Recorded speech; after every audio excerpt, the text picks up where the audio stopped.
Oh my, I just realized I wore the same shirt in the last video I recorded. Well.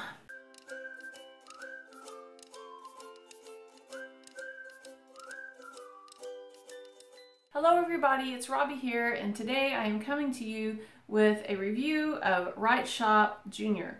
And WriteShop Junior is a curriculum that is new to me this year. They have primer levels, A, B, and C. They have junior levels, D, E, and F. Then they have WriteShop 1 and 2 for middle school, early high school. So what I have is I have level D, which is the first in the junior series, and then I also have level E, which is obviously the second in their junior series. I don't have level F, and we didn't use any of the primers. We had originally used IEW for writing, and my son is 4th grade this year, and we had started with one of their thematic courses, people and places in our community, and we worked on that in 2nd grade and in 3rd grade, but it had gotten to the point where neither one of us were enjoying it, and I was just afraid that it was going to kill his love of writing. And so I am not in any way dissing IEW, because we used it for my high schooler. I loved it. He enjoyed it. It was perfect for what he needed. And in all honesty, when we used the IEW with my youngest, it really helped his writing tremendously. It helped him form better sentences. It helped him form better paragraphs. It just was getting to the point where neither one of us were enjoying it, and I just didn't want to kill the love of writing. So I found out about WriteShop Junior by accident. I had never heard of it, and somebody gave me a teacher's manual to level D. And so as I was looking through it, I was completely intrigued by the way this course is set up, because it really brings the fun factor back into writing. And I showed it to a friend of mine who's a former school teacher, actually a former 4th grade teacher, and she was really impressed with this. She recognized a lot of the terminology. She told me that was exactly the way she taught writing in her classroom. She said she produced really good writers, and that the methods that they used in this course were the same methods that she used in her classroom to produce really good writers and make it fun in the process. So I got level D and I got level E because I just wasn't sure which one to start with. I probably could have done level E, but I kind of ranked him as a little bit of a reluctant writer. Turns out he's not a reluctant writer, he just wasn't enjoying the IEW. So as long as he can write about fun things, he's good. So I started him in D, and it's fine. I don't think it's too elementary for him. So we'll just plan on doing book E next year. So level D would typically be a 3rd or 4th grader, or a reluctant writer that's in 5th grade. Level E would either be a 4th or 5th grader or a reluctant 6th grader. And level F would be a 5th or 6th grader or a reluctant 7th grader, reluctant writer in 7th grade. WriteShop 1 and 2 then would be for the middle school years, or possibly a reluctant writer maybe in 9th grade. So that's kind of how their scope and sequence goes. A, B, and C, of course, are the earlier levels, you know, kindergarten, 1st, 2nd, somewhere in there.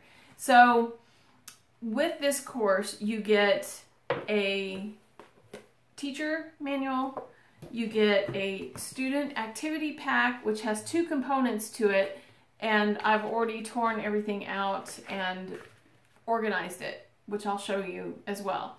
Because the one thing I have to say about this course, and if I had a con in this whole thing, it would be this, and that it's got a lot of prep. And if you don't like to prep curriculum, you probably won't like this. I am one of those people. I don't like a lot of prep. I don't mind taking the time to prep it and get it all ready to go, as long as when we sit down to do the lesson, I can just sit down and do it. And I did as much prep as I could, but there are still things that have to be done before the lesson can go forward. And I'm not that person that goes the night before and tries to organize everything for the next day. That's just not how I've ever done homeschool. I like to just sit down and start, and I like open and go materials. So in that respect, it's been a little bit of a hiccup, not because of the content, but because I sit down, I'm like, shoot, I got to get this and I got to get this. And I have all the material. Now, I did make sure that we had everything we were going to need throughout the school year for this course. It gives you a supply list. So I knew exactly what we were going to need, but I'll sit down and it'll be like, you need, you know, one of this colored construction paper and this size, and then you need one cut down to this size and one cut down to this side and this color and da da da. And so then I have to sit down and do it, and that's when I lose him. That's when I lose him. He runs away and he finds something to entertain himself while I'm prepping all this stuff. So keep that in mind. I can hear you clicking off right now. I can hear many of you clicking off. But I have to say, it really is worth the effort. And so it's my problem, not his problem. And it's not really the course's problem. So I'm working at trying to get better about it. So what I'll do now is give him some independent work to do while I prep for this, because it's usually not that big a deal. It's just a matter of gathering the materials. But I wanted to tell you about that. So the teacher manual is just, you know, your typical teacher manual. They do sell this in both print and digital format. You only save about 25 bucks if you buy the digital. So for me, it's worth it just to get the printed materials because there's a lot. The cost for all the components as a kit is around $85 for the digital and around $110 for the printed. So, but I also find that these teacher manuals, because they're non-consumable, you can find these relatively easily. So if you're trying to save some money, you can potentially do that. But anyway, the printed materials come like this. So you have a student activity pack, and you have this fold and go, no, not fold and go, time saver pack. So the time saver pack basically saves you time from having to print or copy this stuff off onto colored paper or cardstock, because these have specific colors for specific things. This has black and white activity pages on this side, and then the fold and go grammar pages here. And some of these are also in color. In fact, a lot of them are in color. So again, for me, it was worth it to just do this instead of having to try to print everything in the colored paper cardstock that they wanted me to, to print it. So it does include a grammar component, but it's pretty light. And they do say that it's not meant to replace a full-on grammar program. But if you take a look at it and you feel like it's enough, then you at least have that component in this program. You may find that it's more than enough, especially with your younger students. So it's just going to be up to you. So what I'll do now is kind of show you how I've organized the material, and then I'll flip the camera around so that I can do a flip through of the materials so you can see a little closer. There are going to be some supplies that you need outside of just the curriculum. There's construction paper. They give you a supply list, so you'll have all of that. But just generally speaking, you need glue sticks and scissors and construction paper. You need manila file folders. And you need, of course, notebook paper, pencil, pen. You need highlighter. And they recommend that you have your student make an editing hat. This kind of illustrates where the fun components come in. They have your student, or recommend that you have the student put on an editing hat whenever they have to edit their writing, which I don't know about you, but for me, I've got two, one in high school, one that's graduated, and then my third, who's a fourth grader this year. And that's the thing they all hated the most, was the editing. They wanted to write it, they wanted to be done with it, they didn't want to do outlines, they did not want to do drafts. They didn't want to do any of that. They just wanted to write it and turn it in. And we all know that that's not the best way to approach a writing assignment. So what they've done with this program is made it small incremental steps to a formal published writing piece. There are 10 lessons in the course. Each one of these lessons are meant to be done over a 3-week period. So there's only 10 lessons, so that's 30 weeks worth of material. They do give you some options for scheduling this out if you want to get it done quicker and or take longer. I can't remember what they all are, but when I open the book, we'll look at that again. And or how to use this with multiple students, because it is a grade range. It's leveled. It's not graded. You know, it doesn't have grade levels. It's just levels. You don't have to worry about your students being offended because they're using a 3rd grade writing curriculum or a 4th grade writing curriculum or whatever. So I appreciate that about this course. And so it also gives you flexibility to use it with multiple students. What they want you to do is create a writing center. And I did this because I'm an obedient teacher, parent, homeschooler, whatever you want to call me. So I got this little bin at Wally World. And I like this because it has a lid, it closes, and it has this top tray that allows you to put school supplies in there. Oh, glue. See, all the stuff they asked you to get, I put in here. So there's Post-it notes, there's brads, there's paper clips, there's binder clips, scissors, glue, glue stick, regular glue, some, I think these are pencils and highlighters and stickers, and some markers, index cards, envelopes, writing paper, some extra folders, and then construction paper. So that's the kind of stuff that they wanted you to gather for this course. The thing is that because we homeschool, all of these things are at our fingertips. I don't really need a center for this because I have an art cart sitting right in our work area. If I need markers or if I need glue or I need Post-it notes, there's the drawer over here that has those in there. The scissors I have in the art cart. I didn't need this.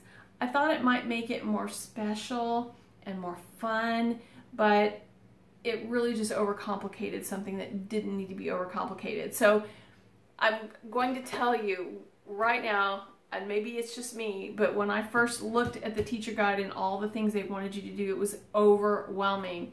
And I would start to do it and then I'd put it aside, and I'd start to do it and I'd put it aside, and I'd start to do it and I'd put it aside, because I was just like, what in the world am I getting myself into? It's not nearly as complicated as I thought it was. And honestly, I think the teacher's manual needs to be reworked to make this whole thing simplified, because they'll give you at the beginning of the book, they'll give you these instructions on how to set everything up, and then when you get into the lessons, each page gives you all these instructions on how to set everything up, and it just seems they just overcomplicated it. Too much detail. That's what it is. Too much over explaining. There we go. Fits my personality perfectly, because I tend to over explain everything. But now, from a practical standpoint, I can see where can be a big pain in the butt. And so I apologize to all of you who have endured all my videos and my over explaining, because I've now come to experience this with this curriculum, and it was a little bit frustrating. So what I ended up doing is I got one of these organizing bins. I set up a folder for each lesson. I've got some Good and Beautiful Science back here too, and some answer keys to another curriculum. But this whole front portion is WriteShop. So I organized it by lesson, so 1 through 10, and I tore all the worksheets out of the activity pack, and also from the grammar fold and go, and put them in whatever week they belonged in. So they were all there. I just pull the folder I need for that week, and I have all the materials I need. And then this is what a completed fold and go grammar pack looks like. So every lesson will have another one of these, and you tape or staple these pages in. You have to cut them down to the size they're supposed to be. They're all color-coded. They have little activities for them to practice the concept that's taught. You then help your student and correct any mistakes, and then this is then used in the future if they need it for reference. And so it's kind of cool. It's a different way of doing grammar than what we're used to, and that's good because grammar is so important in the writing process. So it's kind of fun. We don't mind it. In a nutshell, that's kind of how it works. So let me just flip this around and kind of give you a run through of both the D and the E levels. So here is the WriteShop Junior Teacher's Guide for Book D. So the first thing in the book is, of course, the table of contents. So then it goes into the introduction. So this is, of course, you know, speaking directly to the parent teacher. Let's get that up a little bit. It goes into how to choose a level, which, you know, at this point you've already purchased it. That seems a little odd. It talks about, there's a placement guide that they have on their website. It also gives you some different tips on how to place your student based on the different levels. And you can, of course, go to their website and then look at those. So this was what I was talking about before with the schedule. It is set up to be a 3-week schedule. So each lesson takes 3 weeks. But if you want to speed that up a little bit, it gives you, this is the schedule for teaching 2 children in 2 different books. They're in 2 levels. There's a 2-week lesson plan if you want to try to complete each lesson in 2 weeks. And then it talks about the materials and supplies. So this is that section I was telling you about that seemed to be over-explained. This is the writing center. Of course, there's the bin, the infamous bin. They actually recommend you put this this shoe organizer over the top of a door and use that. And yeah, it's really not necessary. A tabletop easel, we don't need any of that. If I really truly, I mean, so far I haven't needed to even do this, but if I wanted to, I'd just use a little portable whiteboard, you know, a little hand, you know, a small one. I have my chalkboard too if I really need that, but so far I haven't really needed that. And then it goes into the everyday supplies that you would need, additional lesson specific supplies. And so just don't get overwhelmed. Like, just compile the list. A lot of this stuff is redundant. So, you know, construction paper, you know, I mean, it's just gonna give you all the different things you need for each lesson. And if you have them all at your fingertips, you just grab what you need for that lesson. It's really not that big a deal. It talks more prep. How much help should you give? I like some of these teaching tips because whoever developed this curricula obviously had been a teacher. I mean, obviously had been a teacher in a classroom. And so it's kind of neat that they're giving you tips on how to grade, how to conduct the course, or how much help you should give your student and when to give the help and all of that, because we're not trained in any of that, right? And that's always been my biggest struggle with writing, is trying to figure out how to grade a writing assignment at their level. You know, what do I need to expect from a second grader's writing? You know, what should I expect from even a 10th grader's writing? Like, I just didn't know. And then this is about the reading log, all the different components that they include. Hands-on projects. Again, I think it's over-explained, but you know, there may be people out there who would just totally appreciate that. It was a little overwhelming to me, but you know, it is there. It's all there, believe me, if you need it. The editing and then publishing. So each lesson is going to consist of all those different components. So they basically just have you know, an overview explanation of how the process works for each of the different assignments within a lesson. Again, tips on how to evaluate your child's work. And then they do usually give you some expansion activities to get additional practice, or for maybe a little more advanced student. So lesson 1 gives you the objectives, any advanced prep, the materials that you need. Again, it's not as big as a deal as it might look. We're talking about the basic components of the course, you know, the different activity pages that you need, and also, you know, everyday supplies, a file folder, a journal, like a 3-ring binder for the journal pages, the activity set, again, like I think that was already talked about, but anyway, whatever. It's not as big a deal as it might look.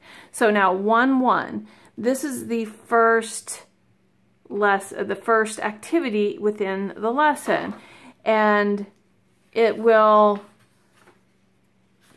give you the opportunity to model and teach for some of these activities, because that's how they're going to learn how to do it. You're not just going to kind of explain it and then hand it to them. You literally model it and then teach it. And then they'll give you these boxes here that have tips on how to make this process easier for you and your student. And they'll even include some parent comments here and there. And sometimes they'll even include ideas where parents have tweaked the lesson for their needs, and they'll put that in here. Parents say, you know, and they may give you another idea on how to utilize or how to tweak the lesson. And so I appreciate the fact that they include that, and they leave it very fluid in the way you can customize it for your student. Then it goes through the whole lesson. It even scripts the portion where you're doing the modeling. So it's totally scripted. So if you're at a loss of what to say, you can just follow the script. And then it gives the activity and instructions on how to do that, and then you go into the next activity. This was lesson 1 that we did in the book D. So all the activity pages are numbered. So this was one that they had to cut out and put together. This was, let's see, 1, 3, 1, 4. I didn't organize this before I started. So let's see, 1, 2, 1, 3, 1, 4, 1, 1, 1, 4. Okay, so the first thing that they did was they had you take these the assignment lesson was to write a letter of invitation. So first they give you an example of one that's already been done, and you cut it all apart, and they teach you the different terminology for the different parts of the letter, you know, the body of the letter, the salutation, and all of that, the signature. So they go through all of that, the header, they show you where to put the date, you know, they teach you all of that. And this is the portion that's modeled. I duplicated this on accident. I don't know why, but anyway. So we cut it up, and I have all the components in here. And so this was something else. So they then get to put the letters together, and in the process you talk about the different components of a letter. This was the second one.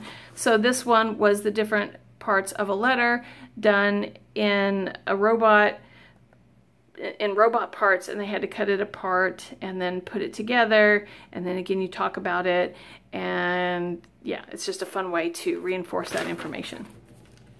That was scratch paper that we glued that on. So this then is a journal prompt. So again, this is the first journal assignment, and I haven't done it yet, but you just 3-hole punch this and put it in their journal binder, and then by the end of the year they have this neat little journal. So he had the option to use this prompt, or he could have picked something different. And they do provide teacher resources as well. Sorry, I was out of frame. They provide teacher resources as well, so that you have the extra components that you need to customize some of these lessons. So they'll have blank journal pages where they can pick their own topic. And then this is from the 4th activity within the lesson. This is the brainstorming portion, and this is the example that they give on how to use this form to brainstorm a letter of invitation. And then they have to do one on their own. And then once they've done this, they actually do the writing assignment, and then they have a day to edit the writing assignment, and then you publish it, which I have that in the notebook, the writing notebook that I have for him. This was also something else. I can't even remember what this was, but it was a page that they cut out, and I think they build their own, I don't know, something about punctuation. I think this might have been part of the grammar. I don't know. I really can't remember what that was. But all the little pieces I just kept in case we ever wanted to go back to an activity and need to reinforce an exercise. So that's kind of cool. Now, rather than pull out all those papers, I thought I would just go to this one since the activity pack is all here for this one. So the Fold and Go Grammar Pack, again, these are meant to be torn out. So you would tear these out and organize them, or use them as you go. It gives you a little bit of instruction here. There's an instruction sheet on how to set up the Fold and Go manila folders, that's what the manila folders are for, is the Fold and Go grammar. And then you tear out the pages, you cut them where they tell you to cut them, you staple them where they tell you to staple them, and see how you have to cut that one down so each one gets smaller. So, and you saw the example of that, I showed it to you. And so each lesson has its own grammar activity, Fold and Go Grammar Pack. This is the activity pack. So it gives you a breakdown for each lesson as to what activity sheets go with each one. There are times when there won't be an activity sheet. So if that's the case, it'll tell you. See, we go from activity 4, which is the brainstorming. Activity 5 would probably be the writing, so you don't have an activity sheet for that. And then the self-editing check would be on the 6th day or whatever, 6th activity, and then also on that day you would do this activity sheet, which is take the mystery out of the punctuation. Now, the younger, like the activity D sheets are a little more cartoony. This is still fun and engaging, but it's not quite as cartoony. It's a little more mature. And maybe I could just pull a random one out of the D just so you can see. But since I had them all in folders, I was thinking this would be easier. But just to illustrate, they're still fun, but they're not quite as, you know, juvenile as the level D is going to be. It gives you the punctuation, the editing marks that they want you to use.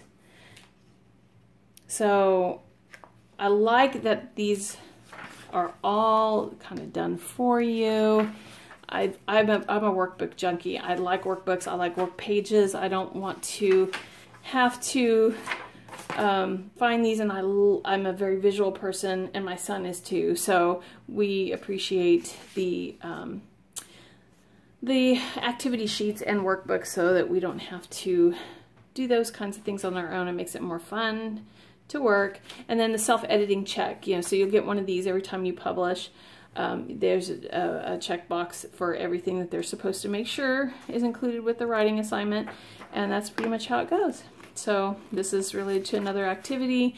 Again, that's for level E. So this time saver pack is basically just pre-printed to save you time. It includes components that go with games and various activities that are in the course, and they're all on cardstock. So these are all cardstock printed items. Okay, so I just pulled level 8 out for the level D. So you can kind of take a look at the difference. See how it's just a little bit more cartoony in the way it's set up. There's a stowaway game.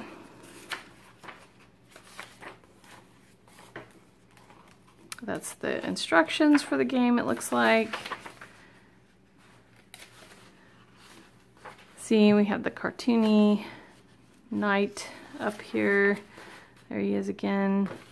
Just a little bit more cartoony, and so, you know, if you have a student, this is from the Fold and Go pack. See how it's on cardstock and colored cardstock at that. And then this is part of the Fold and Go grammar pack for this particular lesson.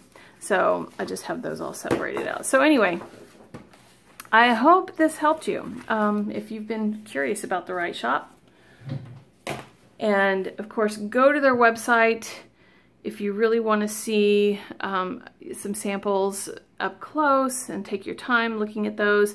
They have those available to you. We have enjoyed it, and we definitely want to continue to use it for now.